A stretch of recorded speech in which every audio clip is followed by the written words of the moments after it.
Good day, everyone. We are the Group 4 reporters, and today we will discuss the 4 M's of operation in relation to business opportunity and developing a business. My name is Athena Arden Aleva. Hi, my name is Francis Greco Ipakinggan. I am Francesca Shane P. A Santos. pleasant day, everyone. I'm Eliza Jade P. Lopez. So, the objectives for our lesson for today are to define entrepreneurship, business opportunity, and business model, identify business opportunities by recognizing customer needs and market problems, explain the importance of developing a business model and starting and managing a business, and describe and apply the 4 M's of operations, which are manpower, materials, machines, and methods in business. Before we begin, let's have a short activity. We will be showing situations and kailangan yung mag-isip like an entrepreneur. Mag-iisip kayo ng mga business opportunity na makakasolve or applicable dun sa mga scenarios na ipapakita namin.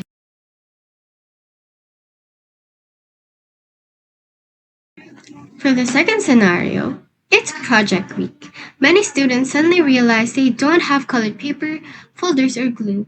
What is the possible business opportunity that you can think of based on the situation? So one of the many things that you can do, lalo na kasi nakikita na natin to sa canteen, kasi yung canteen po natin, nagbebenta na siya ng school supplies, ball pens, and yung mga na-mention po dito sa slide. So what you can do is you can make them, ipagsamasamahin po or bundle, and ibenta po siya sa mga students na makakalimutan. Lalo na yung once na nakalimutan na may project pala sila that day. So, ayun po. On Valentine's Day, many students want to give something affordable to their friends or special someone. Business opportunity? 4. It's Foundation Day. Many students, teachers, and visitors will be in school. Most of them are wearing aesthetic outfits and searching for a place to capture the memory. What business opportunity is applicable in this scenario? Before a business can operate successfully, an entrepreneur must first recognize a business opportunity and develop a business model. Once these are established, the entrepreneur can use the 4Ms of operations to turn the idea into reality. Let's have a quick recap of what is entrepreneurship. Entrepreneurship is the process of identifying opportunities, creating innovative ideas, and organizing resources to establish and manage a business. Yung main goal ng entrepreneurship is to satisfy customer needs while earning a profit. In simple term, entrepreneurship is about identifying a problem, thinking of a creative solution, and turning that solution into a business. Ibig sabihin lang nun na kapag may nakita tayong problem, iisip tayo ng solution dun sa problem na yan na pwede nating gawing business na magigive ng value or makakatulong sa customers natin para ma-encourage silang gamitin or bilhin yung product natin para kumita tayo ng pera at mag-provide sa kanila ng comfort or ng help. First, we need to know what business opportunity is. A business opportunity happens when an entrepreneur notices a need, problem, or gap in the market and comes up with a product or service that can solve it.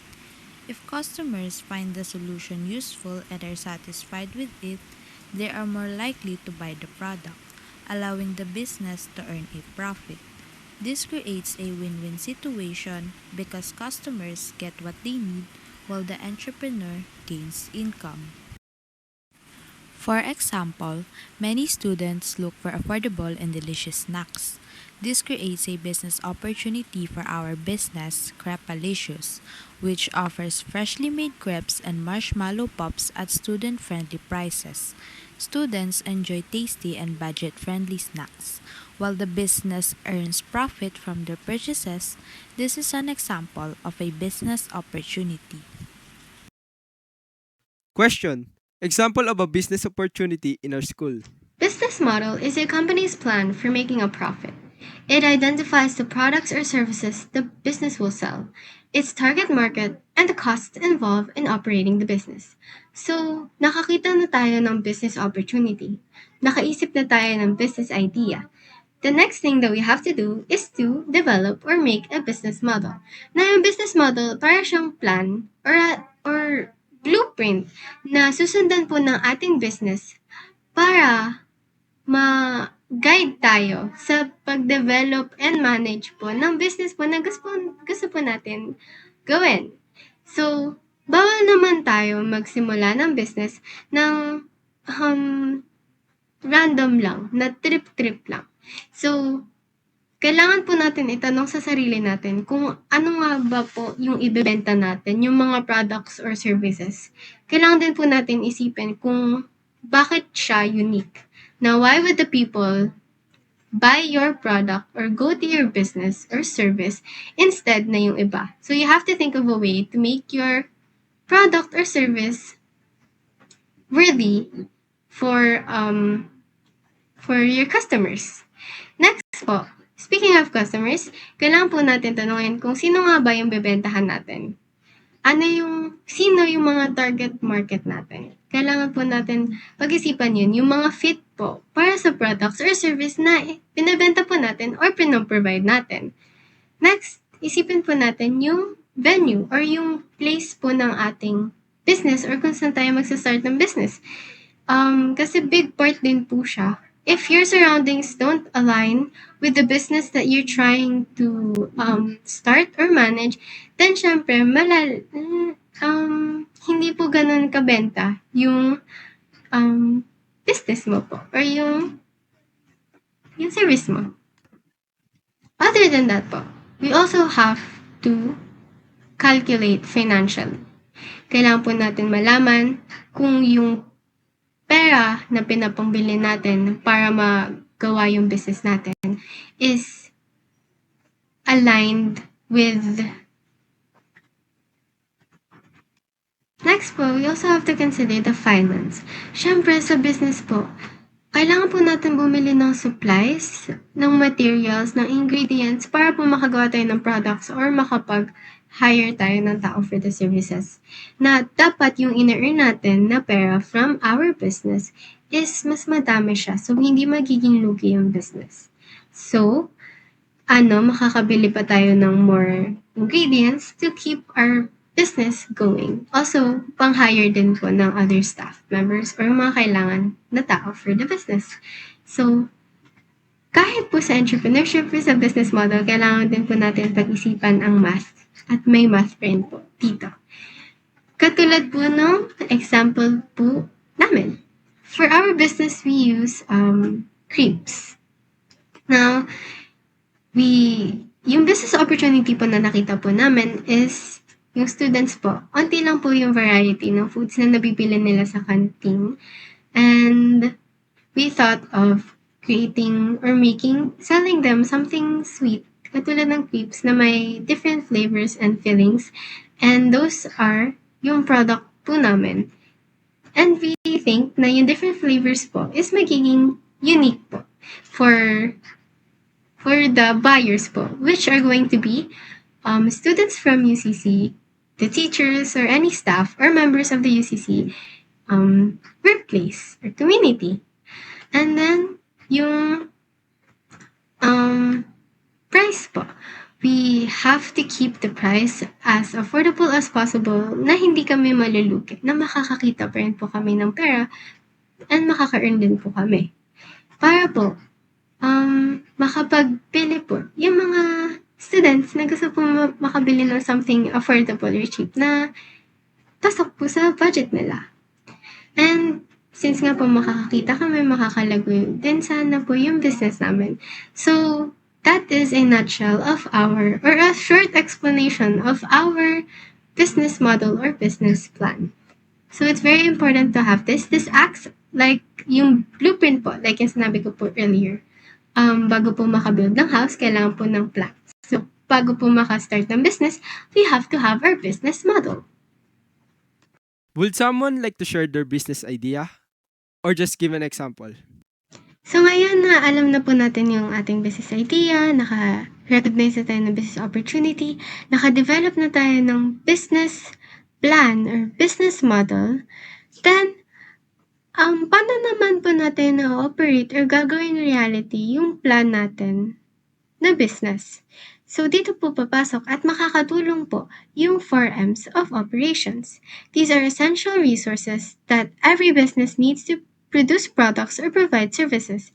So makakatulong po sila para mas maging malakas yung business natin, mas maging stable siya. So, first is manpower, of course. It's about yung mga tao, materials, machines, and methods. I-discuss po namin yan one by one. The first M is the manpower.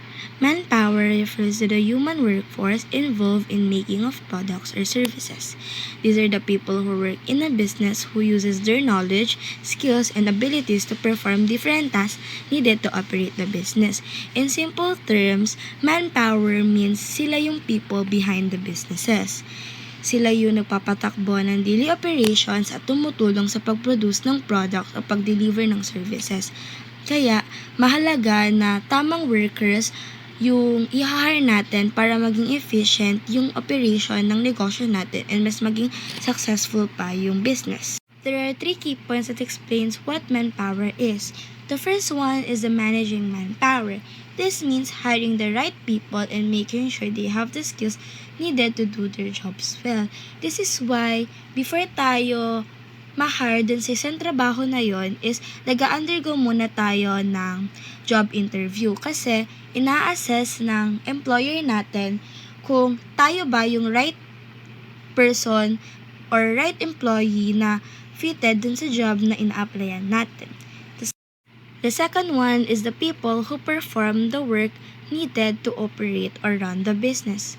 These are the people who do the daily tasks that keeps the business running smoothly. For example, there are different workers with different responsibilities. Cashiers handle payments, cooks prepare foods, waiters or service assist customers, and managers that supervises the business and employees. Now, let's discuss the factors entrepreneurs should consider when selecting manpower. The first one is educational qualifications and experience.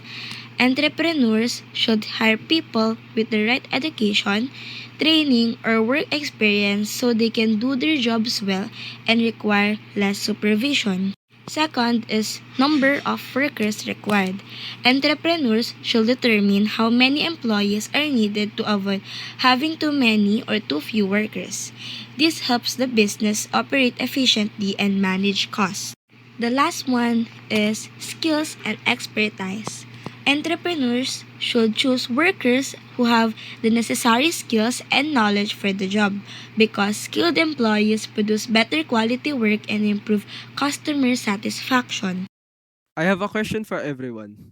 Can a business survive without employees? Why or why not? So, for the second M that we will be discussing are the materials. Materials are the resources used to make a product or provide a service. Businesses need to ensure that they have the right quality and quantity of materials available to avoid delays and unnecessary waste. Example is our business. Our material includes flour, eggs, milk, chocolate, bananas, marshmallows, and food packaging.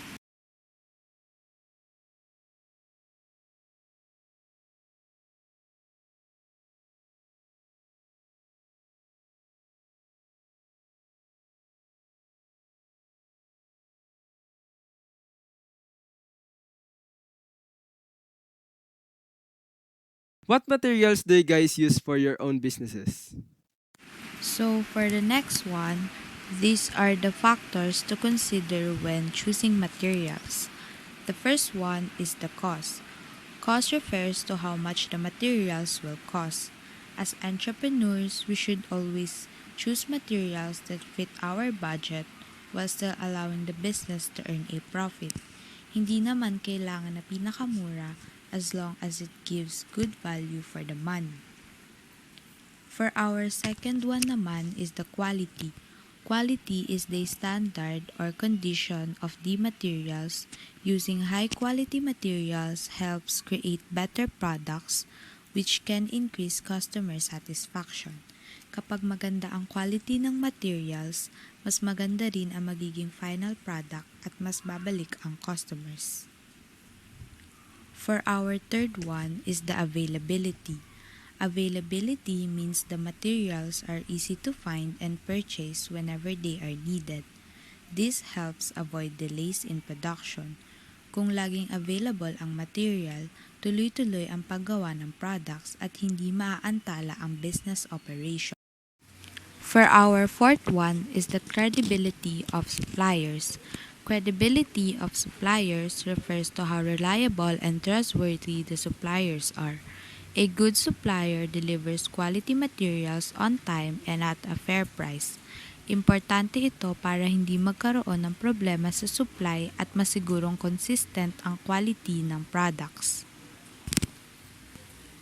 For the fifth one naman and the last one is the waste produced by the materials. Lastly, entrepreneurs should consider the waste produced by the materials. Choosing materials that generate less waste helps reduce cost and support environmental sustainability. Mas kaunting waste means mas tipid sa resources at mas eco-friendly ang business. So for our next one naman is the machines. Machines refer to the tools, equipment, and technology used in producing goods or delivering services. These help businesses complete tasks faster, easier, and more efficiently. Instead of doing everything manually, machines save time, reduce effort, and help maintain consistent product quality. For example, some businesses use laser engravers for custom tumblers and signage, embroidery machines for personalized clothing, spiral binding machines for documents, as well as stoves and refrigerators in food businesses. Each machine has a specific purpose that helps improve the business's operations. In our business, Crepalicious, we use a stove, crepe pan, spatulas, mixing bowls, and a refrigerator to prepare and store our ingredients. These tools helps us cook our crepes efficiently, maintain food quality, and serve customers faster. So for the next one naman that we will be discussing are the importance of the use of machines. The first one is that it improves efficiency. Machines help businesses complete tasks more efficiently by reducing manual work.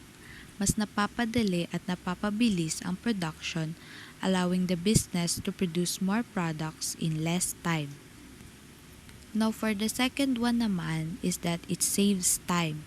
Using the right equipment saves time because tasks can be done much faster than doing everything by hand. This allows employees to focus on other important tasks and serve customers more quickly. Lastly, it produces consistent quality. Machines help ensure that products are made with the same quality every time. Mas consistent ang size, appearance, at overall quality ng products, which increases customer satisfactions. For the next topic that we will be discussing under the machines are the factors to consider when selecting machines. So it is the type of product to be produced, cost of equipment, capacity of equipment, availability of spare parts, efficiency of equipment, and lastly, skills required to operate the equipment. To have a better and deeper understanding to this, let's break it all down. Overall, these factors should always be considered because they directly affect the product, the customers, and the success of the business. Kaya hindi lang presyo ang basehan. Kailangan ding isipin ang quality, availability, supplier, at environmental impact. Question. Imagine you're opening your own cafe. What machines would you need? The last M is method. Method refers to the step-by-step process or procedure a business follow to produce a product or provide a service. It helps ensure that the work is done correctly, efficiently, and consistently every time. Why is it important to have a method in doing a product or a business? Because it keeps the work organized, it helps maintain the quality of the product, and it allows employees to work faster and more efficiently. One of the example is in our business that we will be doing in the entrep fair is our method starts with preparing the ingredients, cooking the crepe, adding the filling, folding it properly, and finally serving it to the customer. Imagine if every employee prepares food differently. What could happen? Like if they use a different technique or different method. To summarize and conclude all that we have talked about or mga diniscuss po natin this lesson, entrepreneurship begins pag nakakakita tayo ng problema sa paligid natin, tapos binibigyan natin siya ng solusyon na makaka-benefit sa mga tao sa paligid natin, and syempre sa sarili po natin by making profit. Tapos, mangyayari po ito pag nakakita tayo or nakatuklas tayo, nakarecognize tayo ng business opportunity. Or dito natin makukuha yung business idea. Since nakakita nga tayo ng problema, tapos gagawa tayo ng product or magpo-provide tayo ng service para bigyan ng solution yung nakita nating problem sa paligid natin. Tapos, we're going to develop a business model. Since meron na tayong business idea, ipaplano na po natin siya. So, business model is a plan or yung blueprint na mag-guide po sa atin sa paggawa sa business natin. Kailangan po dito, alam na natin kung sino yung mga target customer po natin, yung mga maaring ma-encounter natin sa paglaganap or paggawa po ng business natin para nasa tamang landas naman po yung gagawin natin. Then, gagawin natin reality yung pinagplanuhan po natin through the 4Ms. Yung 4Ms po makakatulong sa atin na ma-operate po yung business natin. First, yung manpower. Sino nga pa po yung gagawa or magpo-provide ng service na meron ng ating business. Next, materials. Ano yung mga individual materials na kailangan natin para makabuo ng product or maka-sell ng service. Sa machines po, paano natin magbubuo yung product from the materials that we have. The tools and equipments that will help us make our products or provide the service. Methods, ano yung pamamaraan kung paano natin gagawin yung product or service. Sa example po namin, yung ginagamit namin all throughout is yung creeps. Yung manpower is ourselves, the members of this group. Kami po yung manpower since kami po ang gagawa and magluluto po ng creeps na isa-serve po namin sa aming customers. Yung materials po, yung ingredients na aming gagamitin para makagawa po ng creeps. Katulad po ng flour, ng egg, water, yung fillings po or ingredients ng flavors na gagamitin namin sa crepes. As well as yung packaging po that will help us serve yung produkto po. Then the machines, di makakatulong po sa amin na gumawa po talaga ng mismong crepes out of the ingredients that we have. Like yung mixing bowls, yung spatulas, utensils, the stove, yung ganong materials po. Then the methods, like yung shinow po namin earlier, which is magluluto po ng crepe, then we're gonna add the fillings, then isa-serve po namin. Those are the methods, or those are the 4Ms that our business will have, or will do.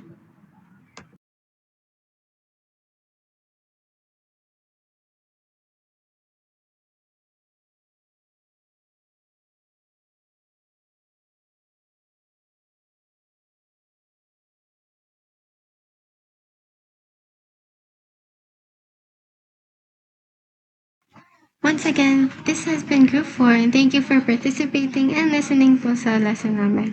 Sana po may natutunan kayo about the 4 M's of operation, about business opportunity, and about developing a business model. Sana din po yung mga natutunan nyo today is ma-apply nyo sa businesses nyo for the upcoming Entrep Fair. Thank you so much for listening and have a great day ahead.